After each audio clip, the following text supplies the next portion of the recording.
श्रीगुरुभ्यो नमः। लक्ष्मीपदे पदाम्भोजयुगं नत्वा गुरोरपि प्रमाणचन्द्रिकां कुर्मो भाराणां ಬೋಧಸಿದ್ಧಯೇ ಶ್ರೀಗುರುಭ್ಯೋ ನಮಃ. ಹಿಂದೆ ನೋಡಿದಂತೆ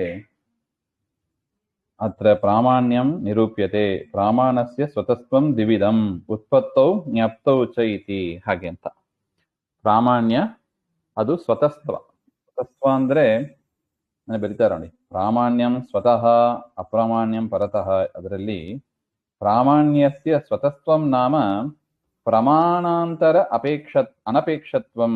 ಹಾಗೆ ಅಂತ ಅಂದ್ರೆ ನಮಗೆ ಒಂದು ಜ್ಞಾನ ಬರುತ್ತದೆ, ಜ್ಞಾನದ ಜೊತೆಗೆ ಅದು ಪ್ರಮಾಣ ಅಲ್ಲ ಎಂಬ ಜ್ಞಾನವು ನಮಗೆ ಬರುತ್ತದೆ. ಅದು ಪ್ರಮಾಣ ಹೌದೋ ಅಲ್ಲೋ ಅಂದ್ರೆ ಬಂದ ಜ್ಞಾನ ಪ್ರಮಾದ ಹೌದೋ ಅಲ್ಲೋ ಅಂತ ತಿಳಿಸಿಕೊಡೋದಕ್ಕೆ ಮತ್ತೊಂದು ಜ್ಞಾನದ ಅಪೇಕ್ಷೆ ಇಲ್ಲ. ಪ್ರಮಾಣಾಂತರ ಅಂದ್ರೆ ಮತ್ತೊಂದು ಪ್ರಮಾಣ ಅಂತ ಅರ್ಥ, ಬೇರೆ ಒಂದು ಪ್ರಮಾಣದ ಅನಪೇಕ್ಷತ್ವ. ನ ಅಪೇಕ್ಷತ್ವಂ ಅನಪೇಕ್ಷತ್ವಂ, ಹಾಗೆ ಅಪೇಕ್ಷೆ ಇಲ್ಲದೆ ಇರೋದು. ಹಾಗೆ ಅಂದ್ರೆ ನಮಗೆ ಜ್ಞಾನ ಬರುವಾಗ ಜ್ಞಾನದ ಜೊತೆಗೆ ಅದರ ವ್ಯಾಲಿಡಿಟಿಯು ಬಂದ್ಬಿಡುತ್ತದೆ. ಆ ವ್ಯಾಲಿಡಿಟಿಗಾಗಿ ಮತ್ತೊಂದು ಜ್ಞಾನ ಬೇಕಾಗಿಲ್ಲ, ಅವಶ್ಯಕತೆ ಇಲ್ಲ. ಹಾಗಿದ್ರೆ ಅನವಸ್ಥಾ ದೋಷ ಬರ್ತದೆ. ಅದು ಪ್ರಮಾಣ ಅಂತ ಹೇಳೋದಕ್ಕೆ ಮತ್ತೊಂದು ಜ್ಞಾನ, ಅದು ಪ್ರಮಾಣ ಅಂತ ಹೇಳೋದಕ್ಕೆ ಮತ್ತೊಂದು ಜ್ಞಾನ, ಅದು ಸರಿಯಲ್ಲ. ಅದರಿಂದ ಪ್ರಾಮಾಣ್ಯಂ ಸ್ವತಃ ಅಪ್ರಾಮಾಣ್ಯಂ ಪರತಃ. ಸ್ವತಸ್ತ್ವಂ ಅಂದ್ರೆ ಏನು? ಪ್ರಮಾಣಾಂತರ ಅನಪೇಕ್ಷತ್ವಂ, ಮತ್ತೊಂದು ಪ್ರಮಾಣ ಇಲ್ಲದೇನೆ ಇರೋದು ಅಂತ. ಅಂದ್ರೆ ಸ್ಥಿತಿಗಾಗಿ ಇಂಡಿಪೆಂಡೆಂಟ್ ಅಂದ್ರೆ ಜೊತೆಗೆ ಸೇರಿ ಬರ್ತದೆ ಅಂತ ಅಷ್ಟೇ. ಅದರಿಂದ ಸ್ವತಂತ್ರ ಅಂದ್ರೆ ಏನು? ಪ್ರಮಾಣಾಂತರ ಅನಪೇಕ್ಷತ್ವೇ ಸತಿ ಉತ್ಪತ್ತಿತ್ವಂ ಜ್ಞಪ್ತಿತ್ವಂ ಸ್ವತಂತ್ರಂ ಸಮಃ. ಹಾಗೆ ಅಂದ್ರೆ ಎರಡು ಇರಬೇಕು, ಉತ್ಪತ್ತಿತ್ವ ಇರಬೇಕು, ಜ್ಞಪ್ತಿತ್ವ ಇರಬೇಕು. ಅಂದ್ರೆ ಪ್ರಮಾಣ ಜ್ಞಾನ ಹುಟ್ಟುವಾಗಲೇ ಅದರ ಜ್ಞಾನ ಹುಟ್ಟುವುದ್ರ ಜೊತೆಗೆ ಪ್ರಮಾಣವೂ ಹುಟ್ಟಬೇಕು, ಮತ್ತೆ ಜ್ಞಪ್ತಿ, ಆ ಪ್ರಮಾಣವನ್ನ ಗ್ರಹಿಸಲು ಬೇಕು ನಾವು. ನೋಡಿ, ಎರಡು ಇಂಪಾರ್ಟೆಂಟ್. ಪ್ರಮಾಣ ಹುಟ್ಟಿಗೆ ಹೋದ್ರೂ ಉಪಯೋಗ ಇಲ್ಲ, ಅಥವಾ ಗ್ರಹಿಸ್ಲಿಕ್ಕಾದ್ರೂ ಹುಟ್ಟದೇ ಹೋದ್ರೂ ಉಪಯೋಗ ಇಲ್ಲ. ಆ ವ್ಯಾಲಿಡಿಟಿ ಎನ್ನುವುದು ಜ್ಞಾನದ ಜೊತೆಗೆ ಆಗಬೇಕು ಮತ್ತು ಅದನ್ನ ಗ್ರಾಸ್ಪ್ ಮಾಡಲು ಬೇಕು. ಎರಡು ಇಂಪಾರ್ಟೆಂಟ್. ಅದನ್ನೇ ಎರಡು ವಿಧ ಅಂತ ಹೇಳ್ತಾರೆ, ಉತ್ಪತ್ತೌ ಜ್ಞಪ್ತೌ. ಹಾಗೆ ಅಂತ ತತ್ರ ಉತ್ಪತ್ತೌ ಸ್ವತಸ್ತ್ವಂ ನಾಮ. ಉತ್ಪತ್ತೌ ಅಂದ್ರೆ ಏನರ್ಥ? ಹಾಗೆ ಅಂದ್ರೆ ಜ್ಞಾನ ಕಾರಣ ಮಾತ್ರ ಜನ್ಯತ್ವಂ. ಹಾಗೆ ಅಂತ ಹೇಳ್ತಾರೆ. ಅಂದ್ರೆ ಜ್ಞಾನಕ್ಕೆ ಯಾವುದು ಕಾರಣವಾಗಿದೆ ಅದೇ ಉತ್ಪತ್ತಿಗೂ ಕಾರಣವಾಗಿದೆ. ಅಂದ್ರೆ ಯಾವುದರ ಉತ್ಪತ್ತಿ? ಪ್ರಾಮಾಣ್ಯದ ಉತ್ಪತ್ತಿ. ಯಾವುದರಿಂದ ಜ್ಞಾನ ಉತ್ಪತ್ತಿ ಆಗ್ತದೆ ಅದರಿಂದಲೇ ಅದರ ಪ್ರಾಮಾಣ್ಯವು ಉತ್ಪತ್ತಿ ಆಗ್ತದೆ. ಯಾವುದರಿಂದ ಜ್ಞಾನ ಉತ್ಪತ್ತಿ ಆಗ್ತದೆ? ಹಾಗೆಂದ್ರೆ ಇಂದ್ರಿಯಗಳು. ಕಣ್ಣಿನಿಂದ ನೋಡಿ ಜ್ಞಾನ ಉತ್ಪತ್ತಿ ಆಗ್ತದೆ. ಇಂದ್ರಿಯ. ಅದರ ಜೊತೆಗೆ ಜ್ಞಾನದ ಜೊತೆಗೆ ಏನ್ ಬರುತ್ತದೆ? ಇದು ಜ್ಞಾನ ಬರುತ್ತದೆ. ಇದು ಪುಸ್ತಕದ ವ್ಯಾಲಿಡಿಟಿ, ಇದು ಪುಸ್ತಕವೇ ಆಗಿದೆ ಎಂಬ ಒಂದು ಪ್ರಮಾಣ ಜ್ಞಾನವು, ಪ್ರಾಮಾಣ್ಯವು ನಮಗೆ ಒಟ್ಟಿಗೆ ಬರುತ್ತದೆ. ಇದು ಪುಸ್ತಕ ಅಂತ ಜ್ಞಾನ ಬಂದ ಮೇಲೆ ಇದು ಪುಸ್ತಕವೂ ಹೌದು ಅಂತ ನಮಗೆ ಸಂಶಯ ಬರೋದಿಲ್ಲ. ಅದರಿಂದ ಎರಡು ಪ್ಯಾರಾಮೀಟರ್ ಇದೆ ಅಲ್ಲಿ, ಜ್ಞಾನ, ಅದರ ಜೊತೆಗೆ ಅದರ ಮತ್ತೆ ಎಲ್ಲಿ ಜ್ಞಾನ ಹುಟ್ಟಿತ್ತು ಅಲ್ಲೇ ಅದರ ಪ್ರಾಮಾಣ್ಯವು ಹುಟ್ಟಿತು.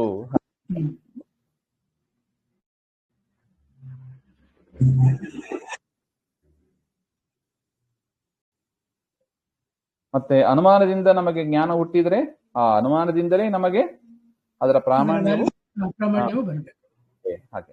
ಇದು ಉತ್ಪತ್ತೌ ಹಾಗೆಂಬ ಅದರ ವಿವರಣೆ. ಇನ್ನು ಜ್ಞಪ್ತೌ ಸ್ವತಃ. ಉತ್ಪತ್ತೌ ಸ್ವತಃ ಅಂದ್ರೆ ಇಷ್ಟರ್ಥ. ಜ್ಞಪ್ತೌ ಸ್ವತಃ ಏನರ್ಥ? ತಿಳುವಳಿಕೆ ಕೂಡ ಅದ್ರ ಜೊತೆಗೆ ಬರುತ್ತೆ. ಜ್ಞಪ್ತೌ ಸ್ವತಸ್ತ್ವಂ ನಾಮ ಜ್ಞಾನ ಗ್ರಾಹಕ ಮಾತ್ರ ಗ್ರಾಹ್ಯಂ. ಏನ ಜ್ಞಾನಂ ಗೃಹ್ಯತೆ ತೇನೈವ ತದ್ಗತ ಪ್ರಾಮಾಣ್ಯಮಪಿ ಗೃಹ್ಯತೆ. ಇಂದ್ರಿಯಗಳಿಂದ ಪ್ರಾಮಾಣ್ಯ ಹುಟ್ಟಿತು, ಆದ್ರೆ ಅದನ್ನ ಏನ್ ಮಾಡಬೇಕು? ಸಾಕ್ಷಿ ಗ್ರಹಿಸಬೇಕು. ಜ್ಞಾನವನ್ನ ಗ್ರಹಿಸೋದು ಯಾವುದು? ಸಾಕ್ಷಿ. ಅಂದ್ರೆ ಸಾಕ್ಷಿ ಗ್ರಹಿಸಿದ ಮಾತ್ರ ನಮಗೆ, ಅಂದ್ರೆ ಜೀವನಿಗೆ ಜ್ಞಾನ ಬರ್ಲಿಕ್ಕೆ ಸಾಧ್ಯ. ಹೌದು. ಅಂದ್ರೆ ಮನಸ್ಸು ಹೇಗೆ ಆ ಜ್ಞಾನ ಹೇಗೆ ಟ್ರಾನ್ಸ್ಫರ್ ಆಗ್ತದೆ, ಕರೆಂಟ್ ಪಾಸ್ ಆದಾಗೆ ಮೊದಲು ಇಂದ್ರಿಯಕ್ಕೆ ಬರುತ್ತದೆ, ಇಂದ್ರಿಯದಿಂದ ಮನಸ್ಸಿಗೆ ಬರುತ್ತದೆ, ಮನಸ್ಸಿನಿಂದ ಅದು ಸಾಕ್ಷಿ ಗ್ರಹಿಸ್ತದೆ. ಹಾಗೆ ಸಾಕ್ಷಿ ಗ್ರಹಿಸಿದ ಮಾತ್ರ ಜ್ಞಾನ ಬರ್ಲಿಕ್ಕೆ ಸಾಧ್ಯ. ನಾವು ಇಂದ್ರಿಯಗಳಿಂದ ಸ್ವೀಕರಿಸಿ ಸಾಕ್ಷಿಯಿಂದ ಅದನ್ನ ಅರ್ಥ ಮಾಡ್ಕೊಳ್ತೇವೆ. ಇಂದ್ರಿಯಗಳಿಂದ ಡೈರೆಕ್ಟ್ ಸಾಕ್ಷಿಗೆ ಬರಲ್ಲ, ಇಂದ್ರಿಯಗಳಿಂದ ಸ್ವೀಕರಣೆ ಮನಸ್ಸಿಗೆ ಬರಬೇಕು, ಮನಸ್ಸಿನಲ್ಲಿ ಆಗಬೇಕು. ಹಾ, ಇದು ಅಂತ ಬಂದ ಕೂಡಲೇ ಮನಸ್ಸಿನಲ್ಲಿ ಒಂದು ರೀತಿಯಾದ ವಿಕಾರ ಆಗ್ತದೆ, ಅದನ್ನೇ ಜ್ಞಾನ ಅಂತ ಕರೀತಾರೆ. ಆ ವಿಕಾರ, ಮನಸ್ಸಿನಲ್ಲಿ ಆದ ವಿಕಾರವನ್ನ ಸಾಕ್ಷಿ ಗ್ರಹಿಸ್ತದೆ, ಅದರಿಂದ ಜೀವನಿಗೆ ಜ್ಞಾನ ಬಂತು. ಸರಿ. ಅದು 3 ಸ್ಟೆಪ್ಸ್. ಸೊ ಇಲ್ಲಿ ಏನ್ ಹೇಳ್ತಾರೆ ನೋಡಿ, ಉತ್ಪತ್ತಿಯಾದದ್ದು ಇಂದ್ರಿಯದಲ್ಲಿ, ಆ ಪ್ರಾಮಾಣ್ಯ ಉತ್ಪನ್ನವಾದದ್ದು ಜ್ಞಾನ ಎಲ್ಲಿ ಉತ್ಪನ್ನವಾಯಿತೋ ಅಲ್ಲೇ ಅದರ ಪ್ರಾಮಾಣ್ಯವು ಉತ್ಪನ್ನವಾಯಿತು. ಅದೇ ತರ ಜ್ಞಾನ ಯಾವುದರಿಂದ ಗ್ರಹಿಸಲ್ಪಟ್ಟಿತ್ತೋ ಅದರಿಂದಲೇ ಅದರ ಪ್ರಾಮಾಣ್ಯವು ಗ್ರಹಿಸಲ್ಪಟ್ಟಿತ್ತು. ಈಗ ಜ್ಞಾನವನ್ನ ಗ್ರಹಿಸೋದು ಯಾವುದು? ಸಾಕ್ಷಿ. ಅದರಿಂದ ಸಾಕ್ಷಿಯೇ ಗ್ರಹಿಸ್ತದೆ. ಅದರಿಂದ ಜ್ಞಪ್ತೌ ಸ್ವತಸ್ತ್ವ ಅಂದ್ರೆ ಈ ವಿಚಾರವನ್ನ ತಲೆಗೆ ಇಟ್ಕೋಬೇಕು.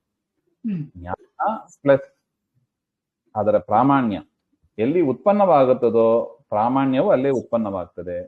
ಜ್ಞಾನವನ್ನ ಯಾವ್ದು ಗ್ರಹಿಸ್ತದೋ ಪ್ರಾಮಾಣ್ಯವನ್ನು ಅದೇ ಗ್ರಹಿಸ್ತದೆ. ಹಾಗೆ ಅದರಿಂದ ಪ್ರಾಮಾಣ್ಯಂ ಸ್ವತಃ. ನೋಡಿ, ಸ್ವತಃ ಎಂಬ ಅದರಲ್ಲಿ 2 ಅರ್ಥ ಇದೆ. ಏನು? ಉತ್ಪನ್ನವಾಗಬೇಕು, ಗ್ರಹಿಸಬೇಕು.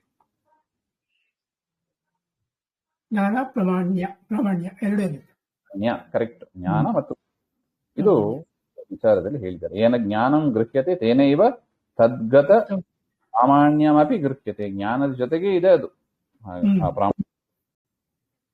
ಇನ್ನು ಅಪ್ರಾಮಾಣ್ಯಂ ಪರತಃ ಹಾಗೆ ಅಂದ್ರೆ ಅದು ಕೂಡ ದ್ವಿವಿಧ ಅಂತ ಹೇಳ್ತಾರೆ. ಅಪ್ರಾಮಾಣ್ಯಂ ಪರತಃ ತದಪಿ ಪರಸ್ತ್ವಮಪಿ ಪರತಸ್ತ್ವಮಪಿ ದ್ವಿವಿಧಂ ಉತ್ಪತ್ತೌ ಜ್ಞಪ್ತೌ. ಹಾಗೆ ಅಂತ ಎಲ್ಲಿ ಅಪ್ರಾಮಾಣ್ಯ ಉತ್ಪನ್ನವಾಗ್ತದೋ ಅಲ್ಲೇ ಅದರ ಅಪ್ರಾಮಾಣ್ಯವು ಉತ್ಪನ್ನವಾಗುತ್ತದೆ. ಎಲ್ಲಿ ಯಾವುದು ಅಪ್ರಾಮಾಣ್ಯವನ್ನ ಗ್ರಹಿಸ್ತದೋ ಅದೇ ಅಪ್ರಾಮಾಣ್ಯವನ್ನು ಗ್ರಹಿಸ್ತದೆ ಅಂತ 2 ಒಟ್ಟಿಗೆ ಅದು ಹಿಂದೆ ನೋಡಿದಂತೆ ಇದು. ನೋಡಿ, ತತ್ರ ಉತ್ಪತ್ತವು ಪರಸ್ತ್ವಂ ನಾಮ ಜ್ಞಾನ ಕಾರಣ ಅತಿರಿಕ್ತ ಕಾರಣಜನ್ಯತ್ವಂ. ಹಾಗೆ ನೋಡಿ, ಎಲ್ಲಿ ಅಪ್ರಾಮಾಣ್ಯ ಉತ್ಪನ್ನವಾಯಿತೋ ಅಲ್ಲೇ ಅಂತ ಇಲ್ಲ ನೋಡಿ. ಜ್ಞಾನ ಯಾವ್ದರಿಂದ ಹುಟ್ಟುತ್ತದೋ ಅದಕ್ಕಿಂತ ಭಿನ್ನವಾದದ್ದು. ಇಂದ್ರಿಯದಿಂದ ಜ್ಞಾನ ಉತ್ಪನ್ನವಾಯಿತು. ಅಪ್ರಾಮಾಣ್ಯ ಹುಟ್ಟಬೇಕು ಅಂದ್ರೆ ಕಣ್ಣಿನಲ್ಲಿ ಏನಾದ್ರು ಒಂದು ದೋಷ ಇರಬೇಕು. ಅಲ್ಲಿ ದೋಷ ಇದ್ರೆ ಪದಾರ್ಥದ ಜ್ಞಾನ ಉತ್ಪನ್ನವಾಗದೆ. ಸೊ ಅದರಿಂದ ಅಪ್ರಮಾಣಂ ಪರತಃ ಅದು ಉತ್ಪನ್ನವಾಗಬೇಕು. ಅದೇ ರೀತಿಯಾಗಿ ಇದು ಉತ್ಪನ್ನ ಪರತ್ವ ಎಂಬುದು. ಬೇರೆ ಏನಾದ್ರೂ ಬೇಕಾಗುತ್ತೆ. ಜ್ಞಪ್ತವು ಪರತಸ್ತ್ವ ಅಂದರೆ ಜ್ಞಾನವನ್ನು ಯಾವ ಕಾರಣವು ಗ್ರಹಿಸ್ತದೋ ಅದಲ್ಲದೆ ಬೇರೆ. ಅಂದ್ರೆ ಈಗ ನೋಡಿ, ಪ್ರಾಮಾಣ್ಯವನ್ನ ಗ್ರಹಿಸಿದ್ದು ಯಾವುದು? ಪ್ರಾಮಾಣ್ಯ ಸ್ವತಃ ಅಂತ ನೋಡಿದಾಗ ಸಾಕ್ಷಿ ಗ್ರಹಿಸ್ತು ಅಂತ ಹೇಳ್ತೀವಿ. ಆದ್ರೆ ಅಪ್ರಾಮಾಣ್ಯವನ್ನ ಸಾಕ್ಷಿ ಗ್ರಹಿಸೋದಿಲ್ಲ. ಮತ್ತೆ ಏನ್ ಮಾಡ್ತದೆ? ದೋಷ ಬೇಕಾಗ ಅಲ್ಲ,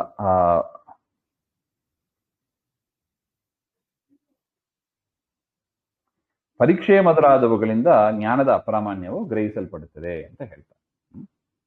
ಅದರಿಂದ ಪರೀಕ್ಷೆ ಮಾಡಬೇಕು. ಉದಾಹರಣೆಗೆ ಒಂದು ಶುಕ್ತಿಯನ್ನ ನೋಡಿ ರಜತ ಅಂತ ಬಂದ ಕೂಡಲೇ ಸಾಕ್ಷಿ ಅದನ್ನ ಗ್ರಹಿಸೋದಿಲ್ಲ. ಸಾಕ್ಷಿ ಏನ್ ಮಾಡ್ತದೆ? ನೋಡು, ನೀನು ಬೆಳ್ಳಿಯನ್ನು ನೋಡಿ ಶುಕ್ತಿಯನ್ನು ನೋಡಿ ಬೆಳ್ಳಿ ಅಂತ ತಿಳ್ಕೊಂಡಿದ್ದಿ, ಅದು ಉದಾಸೀನ ಮಾಡ್ತದೆ. ಪರೀಕ್ಷೆ ಮಾಡಬೇಕು, ಸಾಮಾನ್ಯವನ್ನು ಉದಾಸೀನ ಮಾಡಿಬಿಡ್ತದೆ. ಉದಾಸೀನ ಮಾಡಿ ಅದು ಮನಸ್ಸಿನಲ್ಲಿ ಆಗುವ ವಿಕಾರ ಅಷ್ಟೇ, ಮನಸ್ಸಲ್ಲೇ ನಿಂತೋಗ್ತದೆ. ಅದರಿಂದ ಶುಕ್ತಿಯನ್ನ ನೋಡಿ ಬೆಳ್ಳಿಯಿಂದ ಗ್ರಹಿಸಿದ್ದು ಯಾವುದು? ಸಾಕ್ಷಿಯ ಮನಸ್ಸ? ಇಂದ್ರಿಯಗಳು. ಅದೇ ಇಂದ್ರಿಯಗಳ ಮುಖಾಂತರ ಎಲ್ಲಿ ನಿಂತಿತ್ತು? ಮನಸ್ಸಿಗೆ ನಿಂತಿತ್ತು ಅಷ್ಟೇ. ಸಾಕ್ಷಿ ಉದಾಸೀನ ಬಿಡುತ್ತದೆ. ಯಾಕೆ? ಯಾವುದು ಸಾಕ್ಷಿ ಗ್ರಹಿಸ್ತದೆ ಅದು ನಿಯಮೇನ ಪ್ರಮಾಣವೇ ಆಗಿರ್ಬೇಕು. ಅಪ್ರಾಮಾಣ್ಯವನ್ನ ಗ್ರಹಿಸೋದಿಲ್ಲ, ಸಾಧ್ಯ ಇಲ್ಲ. ಅದರಿಂದ ಶುಕ್ತಿಯನ್ನ ನೋಡಿ ಬೆಳ್ಳಿ ಅಂತ ಗ್ರಹಿಸೋದಿಲ್ಲ ಸಾಕ್ಷಿ. ಮತ್ತೆ ಆ ಸಂದರ್ಭದಲ್ಲಿ ಏನಾಗ್ತದೆ? ಉದಾಸೀನವಾಗಿ ಇದ್ದು ಬಿಡುತ್ತದೆ. ಮನಸ್ಸಿನಲ್ಲಿ ಮಾತ್ರ ಇದು ಬೆಳ್ಳಿ ಅಂತ ಜ್ಞಾನ ಬಂದದ್ದು. ಮತ್ತೆ ಅದನ್ನ ಹೇಗೆ ಗ್ರಹಿಸೋದು ಅಪ್ರಮಾಣ ಅಂತ ಹೇಗೆ ಅದರ ಪ್ರಾಮಾಣ್ಯ ನಮಗೆ ಗೊತ್ತಾಗ್ತದೆ ಅಂದ್ರೆ ಪರೀಕ್ಷೆ ಮಾಡಿ ಅದನ್ನ ನಾವು ಗ್ರಹಿಸಬೇಕು. ಹಾಗೆ ಅದರಿಂದ ನೋಡಿ ಪರೀಕ್ಷೆಯ ಒಂದು ಅದೇ ಪರತಃ ಅಂತ ಹೇಳೋದು. ಮತ್ತೊಂದರ ಅಪೇಕ್ಷೆ ಬೇಕಾಗ್ತದೆ, ಇದು ಅಪ್ರಮಾಣ ಅಂತ ನಮಗೆ ಅದೇ ಪ್ರಮಾಣ ಅಂತ ಅದೇ ತಪ್ಪಾದದನ್ನೇ ಸರಿ ಅಂತ ತಿಳ್ಕೊಂಡಿರ್ತೀವಿ. ಅದರಿಂದ ನಮ್ಮ ಸಿದ್ಧಾಂತದ ಪ್ರಕಾರ ಪ್ರಾಮಾಣ್ಯ ಸ್ವತಃ, ಅಪ್ರಾಮಾಣ್ಯಂ ಪರತಃ.